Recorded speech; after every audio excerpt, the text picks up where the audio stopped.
All right. What have you been up to this week? I'm back in the saddle. Good job last week when I was out. Appreciate it. That was last week? Yeah, that was last week. You were on your own. I left you, and it was incredible. Really good job. 3 weeks ago. Yeah. And I was out of touch, and so it was really helpful to actually get caught up with my own show that I was not part of. Oh, good. It's good. Well, I'm happy I could be of service to you. Yeah. How are you feeling? You got injured. Yeah. Hopefully, the odds makers have been asking me, like, how are you feeling? Yeah. Don't say anything.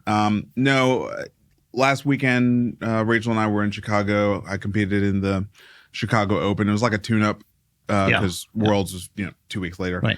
It was good. I won and faced the guy who I faced in the finals of 22, and great guy. And he was really, really tough in 22, and we both knew each other a little bit better this time. Yeah. So it kind of took some of the edge off, and I felt good about how I performed. Yeah. So and you beat him. So he's a nice guy and much nicer in second place. I mean, somebody's got to lose, right? That's so right. That's right. this time it wasn't me. So anyway, kind of getting ready for Worlds, which is good. Hard to, I mean, I'm either sick or injured. So that's just kind of, but you know what? Like watching the Olympics this year.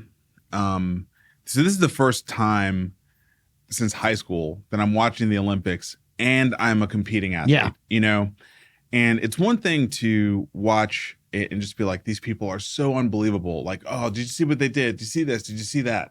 And it's an entirely different thing to know, like, oh man, they must be so jet lagged. Oh, this person got sick. Oh, did you see the two golf carts that crashed into each other? Like, that's ridiculous.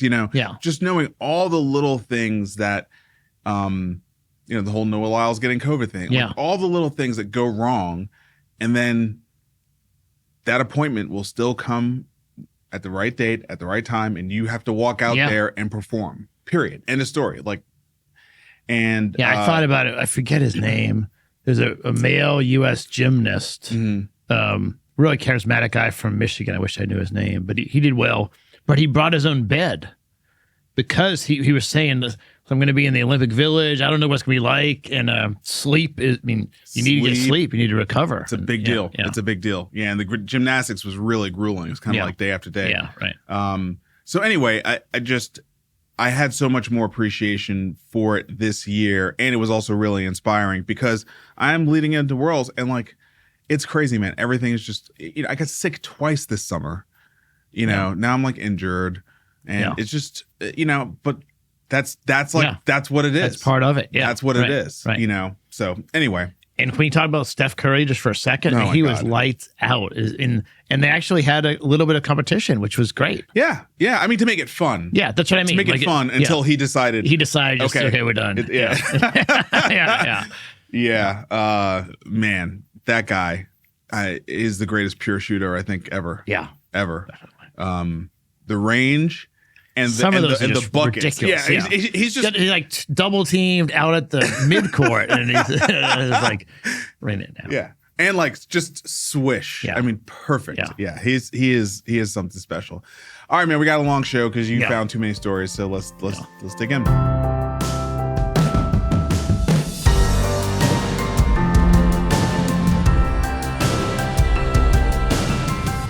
All right, big news on the inflation front.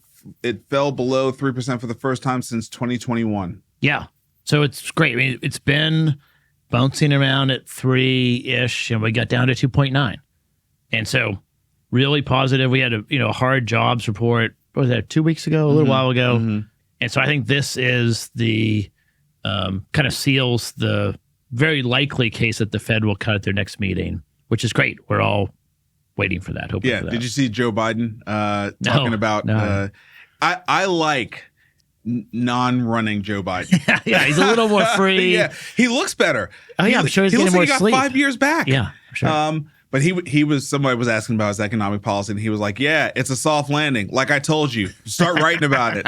And I was like, "Good for you, Joe, man. Like I like that he's talking with a little bit more reckless abandon. Yeah, it's pretty cool." Yeah. So look, this is all leading up to September, right? Yeah, I mean, that's right. we're going to track week to week just to see what the landscape looks like when we hit the FOMC September window. Yeah, I think most people are, the stock market will front run it. So now it's sort of like people are expecting it. It's sort of like 100%. Yeah. So whether it's 50 or 25 is the real question. That's right. That's right. All right, this is a great story that you found in the Wall Street Journal. The headline is "The Dramatic Turnaround in Millennials' Finances." And we've heard forever that the great financial crisis destroyed the millennials, and they entered the workforce with no prospects. And they're all behind. They can't buy a house. They can't get married. They can't do whatever. Everything's terrible for millennials. And the Wall Street Journal has this article that it's been a huge turnaround. And so in the last, since the pandemic, really, the millennials have in change in wealth. And so if you're not watching this in video, first of all, you should, but we'll kind of describe it. The millennials, of course, are younger, so they don't have as much wealth as other generations. But the growth during 2020 to 2022, it's probably 200% growth. Yeah. And it really, the article talks about there's a class of millennials that purchased a home before the pandemic. Right. And there's a class that didn't get around to it, or didn't do it for whatever reason. And that really has sort of separated into two cohorts, because the real estate prices and probably many of those people also had a few stocks and investable assets. That's right. And both of those asset classes, real estate and stocks and bonds, just exploded in all the pandemic, craziness. Yeah. So this graph shows that from the first quarter of 2016 to today, millennials have outpaced every other generation in change, 300% change. Yeah. Now, they were starting from a lower base, right? But we're talking about less than 10 years to 3x. Yeah, that's incredible. As a generation, cohort, the whole generation. There's a lot of people in there. Yeah, and knowing like a whole bunch of people are dragging that down. Yeah. Especially the ones that were not able to buy houses in the 2020 window. Right. We talk about the K-shaped economy all the time on the show, and it's real. That's sort of a cross generation. Yep. Based on, do you own a home? Do you own stocks? Because that's where the booms have been. Yep. But it's great to see the millennials catching up, and maybe they're growing faster than any other generation. Yeah, so hopefully we're going to be able to end that narrative. Yes. Because I feel like the millennials are, quite frankly, they're getting pretty old. Yeah. They're in their mid-30s. Yeah, and they have caught up. I think a lot of them are starting to have kids. They have houses. I think the narrative is should be over. It's still being trotted around. But I think this story, it surprised me. But that's why I wanted to bring it up, because I think we should pay attention. They're starting to do well. Yeah, which is good. Another story in the Journal, headline, "Suddenly Hourly Workers Aren't So Hard to Find." This is a little bit more color on the recent jobs numbers and the unemployment rates that we've seen, over 4%. But we all remember coming out of the pandemic, every place, if it was a retail storefront, had a big "we're hiring" sign. Yeah. And there was all these stories about you cannot find hourly workers. Now, we knew that there were, stimmy checks were still out there, and people were sort of taking their time. But now the tables have turned. It started with the tables turning on the white collar worker. We had quiet quitting, during the pandemic, and then it was like, I lost my job and I can't get a new job. Right. But now the hourly worker is finding themselves in a bit of a pinch as well. Yeah, and that's the reason I think the Fed needs to start turning to really trying to get back to full employment. There's starting to be, I think, some pain in the hourly workers not able to find jobs. Unemployment rate is ticking up. It's not huge, but it's ticking up above 4.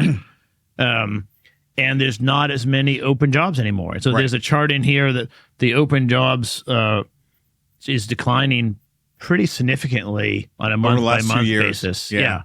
And it's mostly, it's affecting every job segment, but primarily the lower income, retail, manufacturing, the hourly worker roles. Yeah, and look, I mean, one of the big themes here is downsizing, layoffs. Yeah. Right? So a story that caught my eye this week was in CNBC.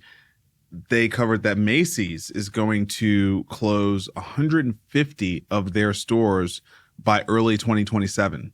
And I think that accounts for about a third of their stores. So that's, apparently it's less than 10% of their sales, but it's 25% of their gross square footage. So there's two stories here, right? One is a corporate real estate story, right? Yeah. I mean, malls, not quite the same, but it's real estate. These assets are... And it's hard to repurpose that That's asset. right. I mean, they're talking about things they might do, but those are not going to create the same kind of job growth or economic growth. No. So there's a devaluing of the asset, but also hourly jobs. Macy's definitely... A lot of workers at a Macy's. A lot of workers at a Macy's, right? And you feel like a Macy's has a lot of sort of satellite things around it. Yeah. So, it's these downsizes and these huge layoffs that have been happening and compounding over the course of the last 2-3 years. We see these things as, okay, they're happening to companies, but in accumulation over the course of multiple years, it starts to be a whole workforce issue. And I think we're now finally starting to feel and see that. Yeah. And I'm not sure the Fed can really change that very quickly. No. So they need to not get too far behind. That's right. That. Yeah. Yeah. I mean, whatever we're seeing now, it's probably rolling out over the next 12 months, and that's not stoppable, right? Yeah. Right. So I agree. I mean, we need to start to change direction now. Totally agree with that. All right, moving into VC, Carta came out with their State of the Private Markets for Q2 2024, and thank you, Carta, for producing this State of the Private Markets in particular, because finally we're getting some decent news in the venture ecosystem. It feels like we have flushed out all the bad deals. It feels like all the founders have capitulated. It feels like all the down rounds and the pay for play has happened. And we're now reset the books. Probably by the end of last year, everyone took their medicine before their audited financials had to come out. And now here we are, 2024, and we're now starting to kind of see fresh deal making starting to happen. It's not happening at a breakneck pace, but it does feel like a reversal of the trend. Yeah, I think that's right. Every key component, so the number of deals, the valuations, the time to graduation or the next round, all those things are getting better. And I think you're right. We've flushed through a lot of the bad actors or the negative things or people kind of holding on with not the right business model and too many employees. That's all kind of gone now. And it's never easy to raise money. Even in the boom times, it's not easy to raise money. That's right. I don't think it's easy today, but high quality companies are getting financed, and we need that. That's healthy, and it's great to see it come through in the reports.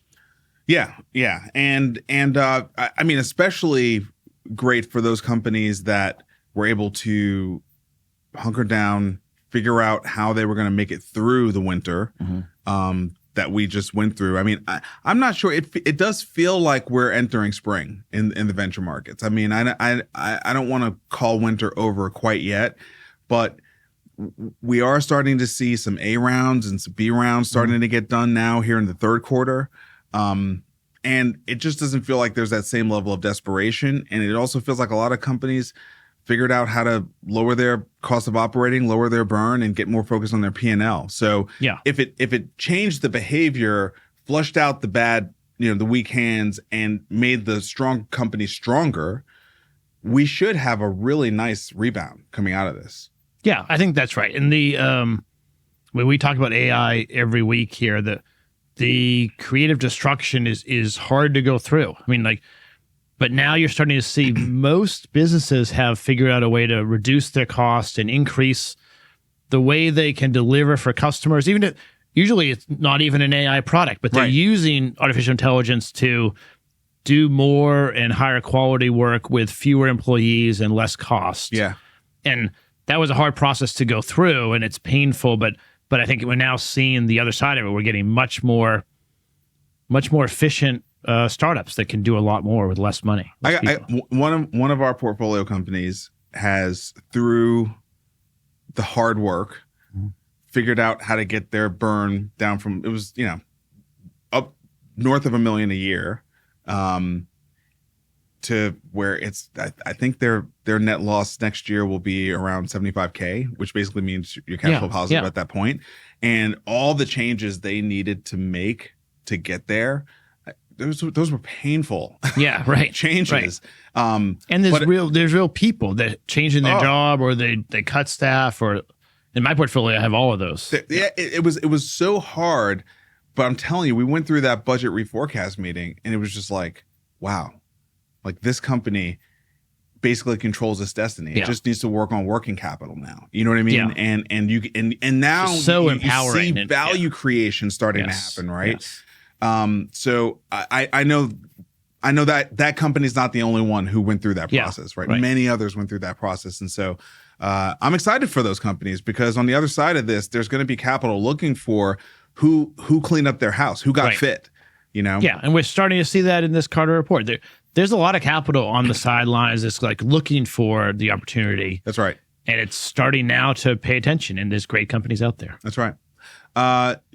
Speaking of deals getting done, PayZen nabs $32 million Series B plus $200 million debt facility to fuel market expansion. So this is a healthcare fintech startup that does buy now, pay later in the healthcare space. And this round was led by NEA, $32 million. Other investors are 7Wire, Signifire, Viola, and others. Vic, what did you take out of this story?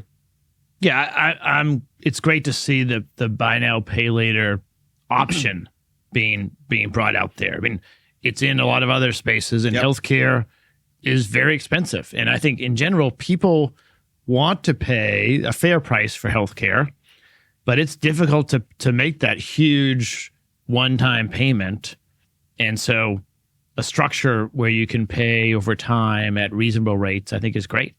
Well, there's that, but there's also, like, how does this work, right? So it's part of it is the cutting down the amount of time it takes for the provider to get their cash. Yeah, right. In the buy now, pay later space for the retailer, I mean, the retailer just basically treats it like a marketing expense. That's how they make the money, because the consumer's paying the same amount of money, right? Often it's like 0% for some amount of time. Okay, so who finances that and who loses? Who pays?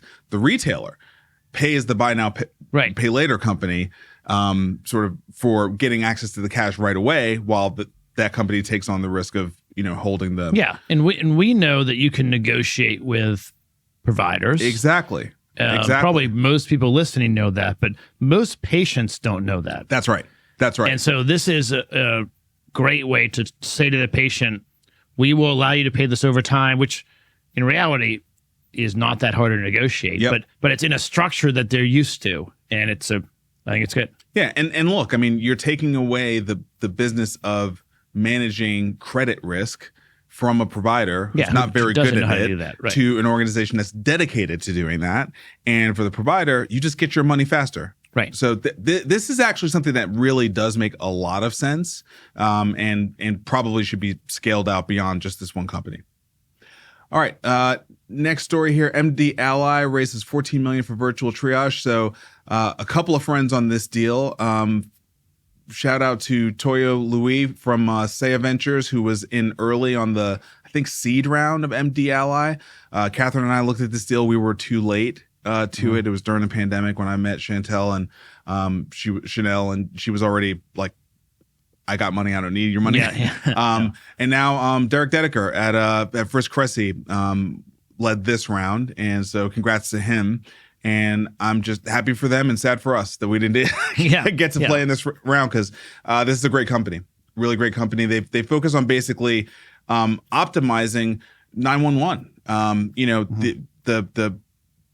That process of triaging where you should be routing that call so it doesn't fire up an ambulance if that's not actually the best. If that's what they need. If that's not the best resource that they need, triaging that's a big deal. And so there's a lot of things in the medical dispatch and response system that can be optimized through technology, through triage, through care navigation. And that's what MD Ally does. Really, really smart business. Saves a lot of money, saves a lot of headache. I think also delivers the right care to people when they need it, when they most need it in an emergency setting. So great business. Happy for them for sure. Yeah. So moving into policy, but I think also just talking about cyber attacks. Yeah. We know that we have an epidemic in cyber attacks in hospitals in America at this point. Everyone gets that. But who's helping them, I think, has been our question, right? And we're learning that actually some of the big tech players are now pitching in to assist. Yeah. So the largest hospitals and the largest payers, I mean, we've had stories of very large on both sides being attacked, successfully for the attackers. And the rural, smaller community systems don't get the same kind of press, but they are not able to fend off these attacks. Right. They get attacked a lot. And so Google and Microsoft have both agreed to, I think in some cases they're doing it for free. Other times it's a 70, 80% reduction from their normal billing rates to come in and provide cybersecurity tools and resources and consulting advice for these health systems, which is great. The Biden administration kind of coordinated this effort, and NPR just sort of highlighted it. I think it actually happened in July. I missed it, but they have a couple health systems that, it's really helpful, and they're talking about how valuable it is. There's some concern about will it last long enough, but I'm less worried about that. I mean, they need help today. And what they need in 3 years, I don't know, but I assume the big tech companies will be there then too. I mean, it's a good PR move for Google and Microsoft, both of which need PR. Yes. And I don't think it's that much effort for them to do it. No. It's a positive story in what has otherwise been pretty really bleak hard. Set of stories. Right. Speaking of bleak, you found this story on bleepingcomputer.com. Hackers leak 2.7 billion data records with Social Security numbers. So that's all of us. Yes, it's the entire population of the United States. And the reason it is so many is many of us, like for me, sometimes I'm Vic Gatto, sometimes I'm Victor Gatto, sometimes I'm Victory Gatto. That's three different people. Right. So, but it's basically, if you're listening to this, your name, address, Social Security number is out on the dark web and is being sold. And probably several different versions of your name and different addresses you have.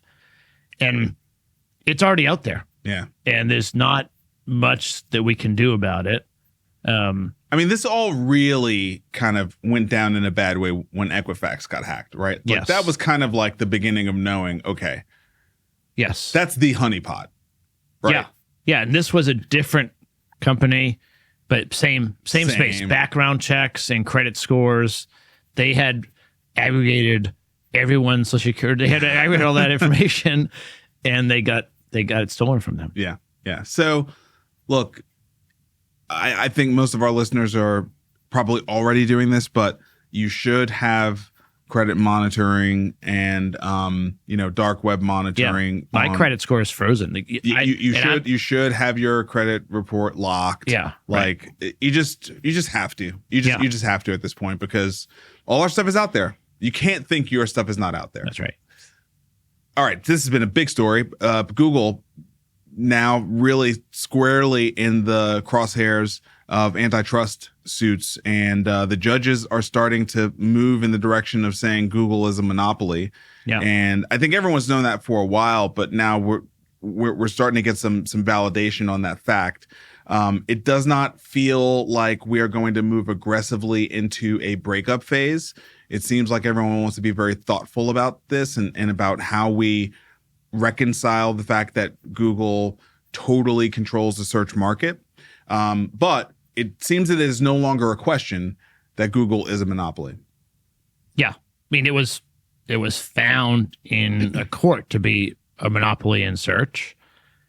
And the remedies is what the court calls it. Like, what we will do about it is going to be decided in early September. Yeah. I think the big thing that is being pointed at as where they are wrong is the Apple payments and other payments. Yeah, but the Apple one is the big Apple's the biggest one. $20 billion a year. Yeah. For Apple to put Google as the default search. Yeah.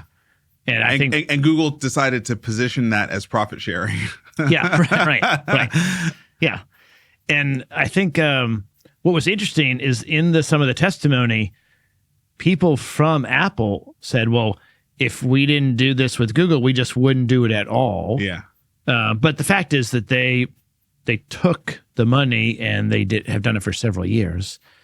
I think it's, this article in the New York Times is talking about the Justice Department considering breaking them up. I don't think that's real. I agree with you that maybe the Justice Department is considering all kinds of stuff, but I just don't think the discussion about breaking YouTube away from search, away from Android is going to happen. I could be wrong, but I've talked to a couple people that study this stuff and they think it's not realistic. But I think the payments are going to stop. And there's going to be now a free-for-all of what search engine does Apple want to put on there. Yeah. And I don't know. I think it's. I'm sure Google might lose some, a little bit, a couple of points. But Apple shareholders, they get $20 billion. Yes. Of 99% free margin, free cash. And I haven't looked recently, but it's like a significant multiple on their earnings. And so it's going to be also negative for Apple. So do you think Buffett was tracking this suit and did the math before he dumped half his position? I don't know. Maybe. I'm not sure why he has moved to sell his Apple position, but that certainly is maybe a factor in it. Google is also sort of losing in their Google Play App Store. Epic, which is the game maker behind Fortnite and many other very, very popular games. They've largely been known for their suit against Apple, just all of the 30% taxes that Apple does, all the lockdowns of what you're able to do in your app in terms of an economy and doing transactions, all of those things that Apple has locked in their App Store. Epic's been at war with Apple over those things, but apparently Epic also went to war with Google over the same things. Most people don't think about the Google Play App Store that much. And apparently Google lost, and the changes that I guess they needed to make to open up the ability for app makers to operate an economy inside of their apps that are deployed via the App Store. Google said it was going to take 12 to 18 months, and the judge said, no, you're Google. You can do better than that. You need to do it much faster. Yeah, I think that's right. And the strategy deployed by Google and Apple was very different. Right? Yeah. So Apple said, okay, you're right. We will create a way for you to do transactions outside the App Store. And then they charge the same for that. So that's 29%, and the App Store is 30%. Right. Which, it's ridiculous, but kind of brilliant. Google, I think, took the tack that Android has multiple app stores. Right. And there is customer choice. Which is legitimate. Which is true. And I have an Android phone, and they thought they could win. And I think where they were wrong is just the misunderstanding that the facts were not the point. No. It was to try to somehow make it more fair broadly. And the fact that there are several app stores, that doesn't matter. And so just the strategy and the tactics around the legal case, Apple did a much better job. They had a harder case, but counterintuitively, that made it easier for them to figure out a backdoor. And I think the thing between these two stories is Google is now becoming synonymous with monopoly. Yes, Google is in trouble from a regulatory, at least public perception, and they're going to be under the crosshairs to figure out some way to make it more competitive. The problem is that there is no search that can compete with Google. No. So I don't know how it's going to change very much, but the government's going to try to do something. CMS is saying that negotiated drug prices would have saved Medicare $6 billion last year.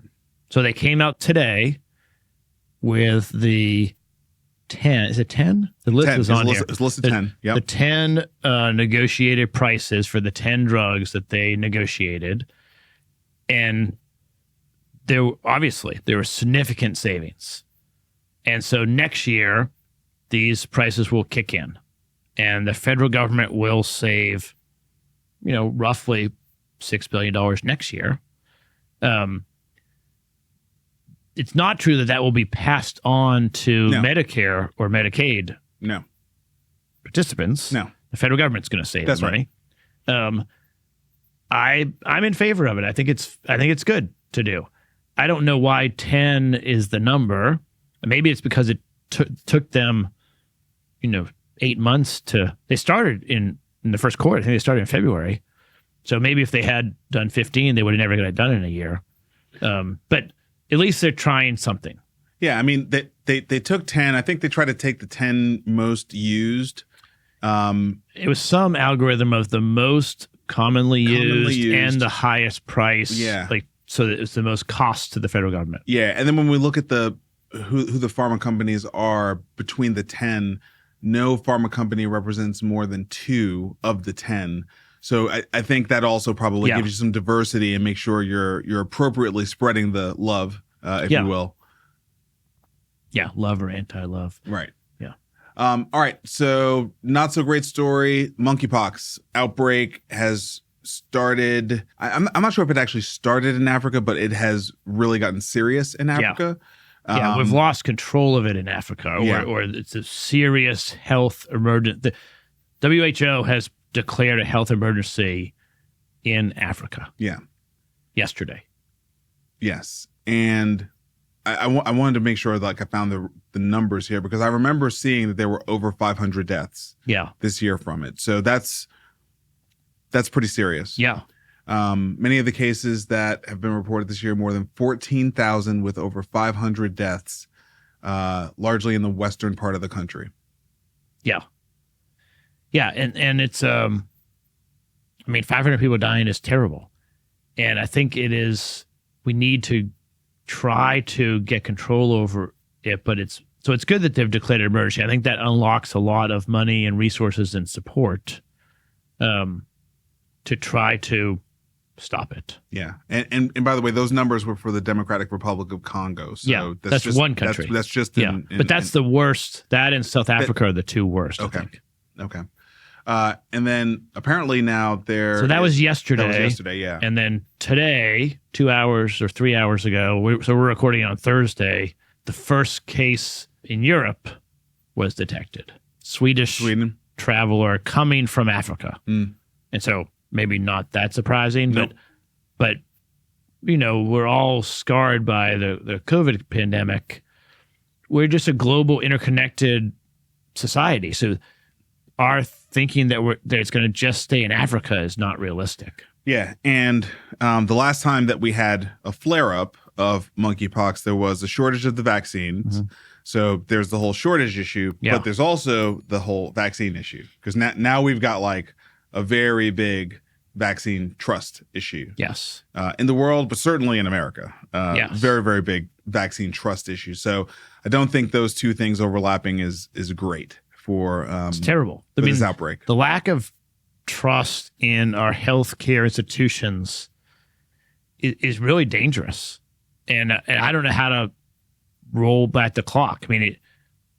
There's a lot of reasons that people don't trust, but at the same time, if we don't trust the World Health Organization to tell us about the global pandemic risk, I think we're in trouble. So it's sort of it's not good in either case. Yep, agree. All right, so I talked a little bit about this last week when you weren't around, but this whole Aetna thing with CVS is starting to take more shape. So a group of employers are suing Aetna, claiming that their pay rates are unduly inflated. What's all going on here? CVS is framing it as, the the leader was not meeting expectations, but very quickly now we're starting to have suits coming out against Aetna as well. How many stories have you read on this situation? I mean, I've read probably 5 different stories, but there's not clarity on where this is all headed. It's a train wreck. Like, it's not good. The merger that had a lot of promise clearly has not gone well. And Karen Lynch has come in to lead the whole thing. They're not replacing Brian Kane, as far as I know. They haven't named a replacement. No. And it just seems really like a mismanaged. CVS and Aetna are both, wasn't a merger of equals, but they both were very large. Yeah. And I don't think the Aetna side really has been managed very well. It seems like it hasn't been. It seems like that. It seems like that. I mean, those seem to be the statements coming out from CVS. Yes, right. And so, I don't know. It seems really difficult given CVS has a lot of issues in its retail store platform too. I mean, there's issues all around with CVS and Aetna, and a lack of management and even like control over the various divisions is not a good thing. No. All right. Our friend Clay Richards, who is an operating partner at Clayton, Dubilier & Rice, he is taking the helm at a new platform called Mosaic Health, and they're taking the Apri Health asset, which was actually a combination of Verihole Health and Castlight, and they're merging it with their Millennium physician group asset, which was a physician group that I think was largely in the it's a primary care asset, largely in the Florida area, but they were very good at I can't remember if it was employer or if it was like Medicaid that they were really, really strong in. But basically, Clayton Dubilier is now integrating all of their assets, and they're partnering with Elevance / Carillon on taking this primary care platform out to the market. Yeah. That basically is the summary of what I know. I think it is, I think Clay's a good operator, and there's a lot of advantage in putting these things together. And I think it has a lot of promise, like stitching them together and being able to share information and manage populations of people from the primary care, advanced primary care kind of point of view can be really powerful. Not a lot of new things as far as I can tell. It's more like they're integrating it together. It's integrating it and aligning it with a very, very large payer with ambitions, and moving very quickly on the payvider side. Yes. Yeah. So it seems like it's really promising, but I know sort of what you described. All right. This is a story you found in the Wall Street Journal. The headline is Hospitals' New Push Treating Patients in Their Homes. I mean, I think you and I know this is not a new push. It's not a new push. You remember when Travis Messina launched Contessa here in Nashville. The thing that caught my attention is that it's much more widespread. This is Mass General doing it in the Boston area. But the story talks about several hundred health systems that have these initiatives. And it's evolving in a way that is hard to fully get my head around. But when Contessa Hospital to Home there was a lot of infrastructure that was brought into the patient's home. Yep. And it was pretty limited in the number of patient eligibility was pretty limited. Yeah. You had to have a certain set of very specific protocols. Yes. And they were predefined. Yeah. And there was usually a hospital bed and diagnostic machines and a 24-hour nurse often. And what is being described here is not that. It's whatever care the patient needs delivered to their home, but much more flexible set of options. Mm-hmm. So not every patient needs all the diagnostic equipment and a 24-hour nurse. Some do, some don't.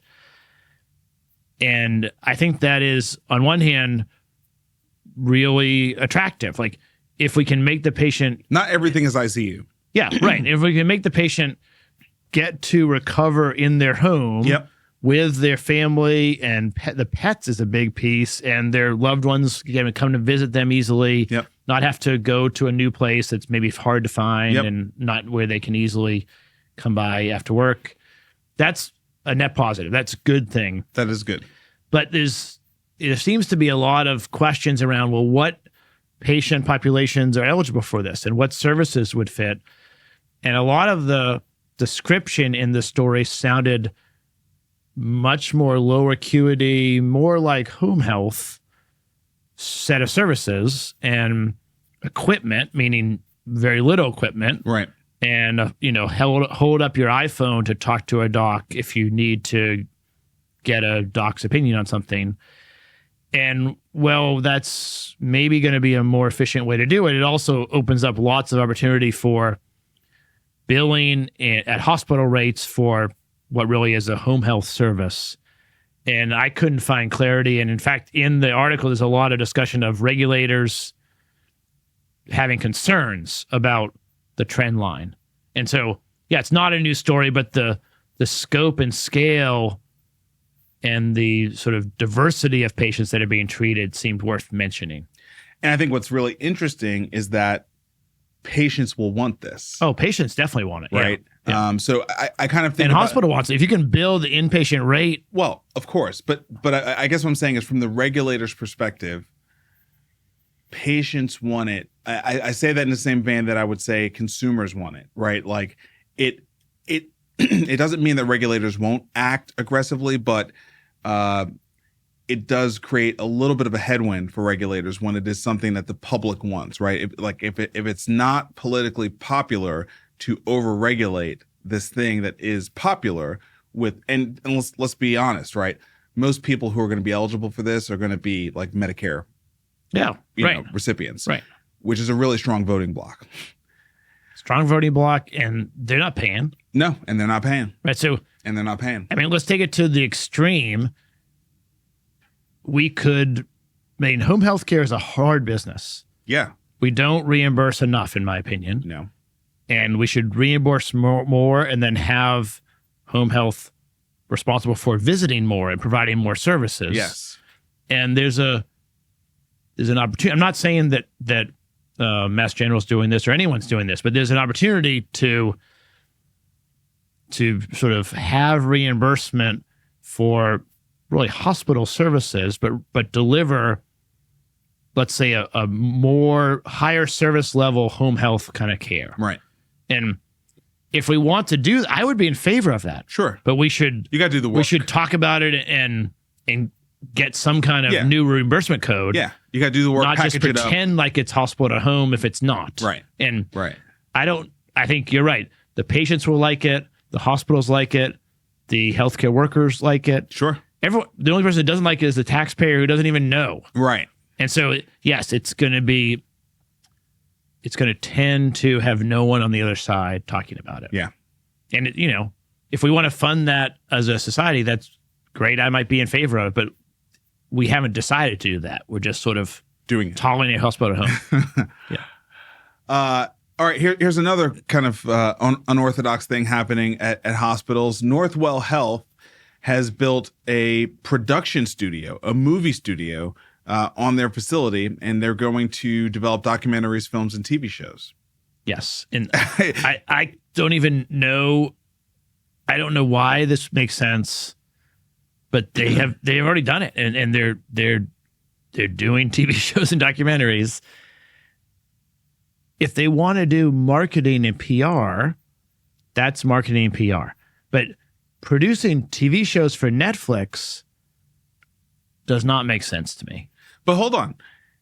The very first full paragraph in this article says, spurred by the success of documentaries streaming on Hulu, Max, and Netflix that have been set at Northwell Health's network of 21 hospitals and hundreds of clinics across New York City and Long Island, the system recently established a production company of its own to work on more projects. So they've run some pilots of this, and the docs are already on the big 3 streaming platforms. I know. I know. And I don't think they have any business doing that.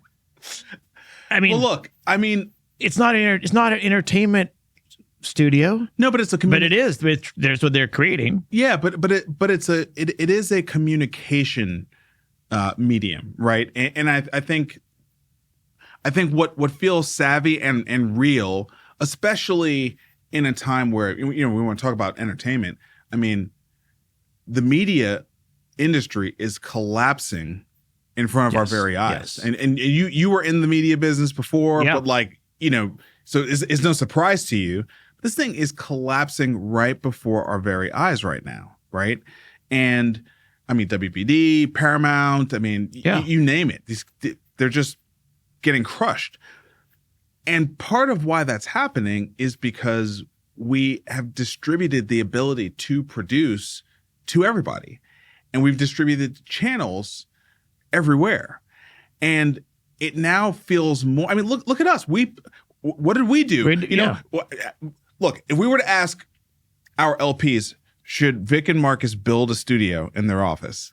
How many of them would say yes? No one would say yes. Yeah, they would all say they have no business doing that. Right. Right. But like, we have become much better investors because we have a studio in our office and we do this show, right? So I kind of think about that, the same thing here. And I just generally think this is the world. Like, we're going to have production studios everywhere.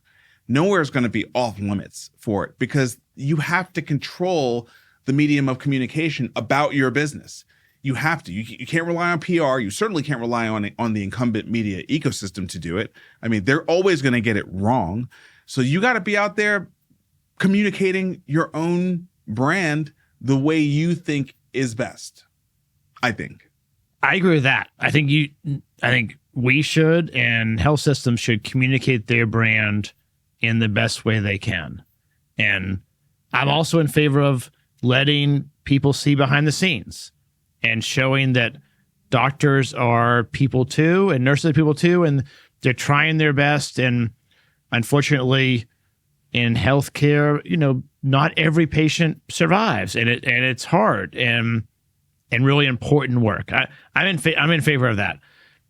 When they try to say they're going to create a production studio as a revenue center and it's going to be part of the strategy, like I want to have a lot of listeners to this show, and I don't think we are going to start selling ads. No, of course not. Of course not. I think any revenue that they are going to make has to be thought of as offsetting expenses and maybe a little bit of cream. I think the primary thing, and look, they're in New York, right? That's actually a pretty competitive ecosystem. Yeah. From a health system brand perspective. If they can make sure their brand, the Northwell Health brand, is the brand across the top 3 streaming platforms, that is likely a marketing investment worth making, right? Yeah. That is likely to drive top line volume against their competitive brands. So let me just quickly say, like, we used to run an accelerator, and there was a point in time when people wanted to come in and film our accelerator. Yep.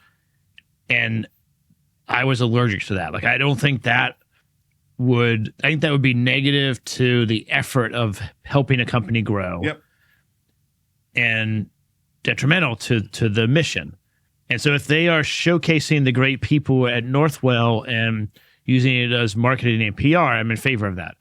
If they're trying to create a drama, a new ER, I just don't think it makes sense. Yeah. Let's hope they're not trying to make a new ER. Yeah. Let's hope. Big drug makers are clinching smaller deals. So this is talking about how the large pharma companies are now focusing on targets that are $5 billion or less. Seems to be a couple of storylines here. One, regulators have been crushing the big deals, and so do the small deals that you can get in under the radar. The other one is biotech's been hurting, and they are trying to sell their assets, and lower prices are easier to sell. So seems to be... Yeah, probably both. Yeah, a little bit of both. I mean, the story is skewed because of the Wall Street Journal, and they are trying to pretend like everything is great if the regulators would get out of the way. Of course. That's just their stick. Yeah. it's slanted mostly to the regulators are looking really carefully at anything over $5 billion. I think there's truth to that. Sure. But there's also truth to the fact that the biotech kind of growth community has fewer assets that are worth more than $5 billion. And the pharma businesses need every revenue they can get. So like they're willing to look at smaller deals. That's right. And there just aren't that many people to choose. There aren't that many companies to choose from that are really impactful. So I think it's probably some of both, but it does mean that the overall industry is not able to sort of grow at the same pace. Right.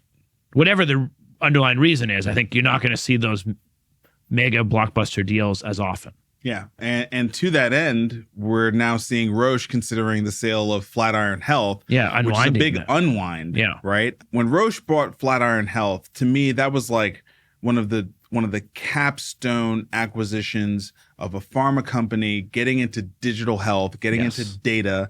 And it wasn't the only one. Many of them, AstraZeneca made their whole platform that they were going to do from a digital health perspective. But it was sort of this Novartis wave. was doing a bunch of stuff. Novartis was doing a bunch of stuff. It was this wave of pharma saying, hey, we're going to get into digital. Yeah. Right?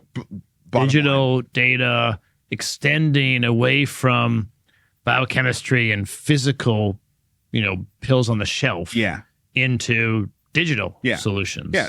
A little bit of like kind of a conglomerate mindset, right? Yeah. And now they're talking about unwinding it. Their position on why they're doing it is that they've actually hurt Flatiron because since Roche has become the acquirer, even though Flatiron is a separate business, other pharma companies are less willing to work with Flatiron because they're under the Roche umbrella, which I'm sure is actually part of what's going on here. But there also could be something about, hey, we just need to tighten up our ship and not do this conglomerate thinking and let's just be a pharma company. Yeah, I think it's partially that. I think that could be pretty easily fixed by calling a couple competitors and doing a deal with terms that are clearly not, negative to those companies. Sure. I think the more maybe less good for corporate public relations, but I think more true is they need to find the money and they need to focus on their core business. And it's a new executive team that this isn't their deal. And so I'm sure they looked at it like they bought it for $2 billion. They could probably get $2 billion. Right. And they could use that money and focus and what do we want this thing for? Right. I think that's more what it is that they're trying to spin. Yeah. Yeah, I think that's right. Big Health clinches an FDA clearance for its digital therapeutic for insomnia, SleepioRx. So haven't heard about digital therapeutics in a while. I was glad to see you bring this up. Yeah. FDA clearance is good. Now you got to get CMS to pay for it. Yeah. And apparently Big Health thinks they're going to get CMS to pay for it inside of the next 90, I think the next 90 days. 90 days. Okay, so this is one where I just wanted to make sure we started a conversation about it to track and see whether or not they get it through CMS and they get it paid for. If they do, then my question goes to, is it because of the fact that it's sleep, and sleep is something that, we're not really tackling very aggressively on the pharmacological side, so we are looking to digital, solutions to help people with their sleep. And we're now more than ever realizing the importance of sleep in overall health. So it has something to do with the specific thing that'd be good for my portfolio. I have sleep. Yeah. Or is it we're open to digital therapeutics? Right. Yeah. The reason to track this is the latter. I like sleep. I think sleep's really important, and I have an investment in sleep stuff, not this one. But the reason I think our audience are tracking it, why I want to track it, is if we can come back to digital therapeutics, I think they actually are. There's a lot of effect. I mean, they're effective. So many benefits. There's a lot of benefits, and we should reimburse. We should figure out some framework to do that. And it's been dormant, quiet for, 18 months. Yeah. And so I'm hopeful that they make it. For a bunch of reasons. I mean, it feels like the dust is settled. We're a long ways away from pair. Right. And it does feel like we can start to kind of reapproach this, right? Like let's get some stuff through the pipeline. Let's get some stuff paid for, and let's see how it works out. And look, we're gonna the next show we're going to publish is our 6-month check-in with TK. From Virtua, and it's a digital therapeutic, effectively, right? I mean, so. Yeah, and he's had us great results. So, I'm hopeful that they will start paying for these things. Yep. All right. Speaking of TK, Stryker continues their shopping spree with the acquisition of smart hospital developer care.ai. So these are friends. Bruce Barandis is, I think, the president at care.ai. And so congratulations to Bruce and the team over there. Stryker, sort of maker of beds and other things that are happening in the hospital devices, all kinds of stuff. And care.ai is kind of their big move to transition their position in the market from just being a provider of beds and related devices to the full smart hospital room. Yeah, that's right. And I mean, we talk about it with TK as well because it's AI, and he knows this. We know, everyone knows, on our call with TK knows this space. It's a great move for Stryker, and I think good for care.ai. Stryker also owns Vocera, the voice over IP piece, and when you stitch together care.ai and Vocera and Stryker's existing, physical things like beds and equipment, it's a pretty powerful portfolio of a suite of tools, and in a really interesting way outside of the sort of lockdown of Epic and Cerner.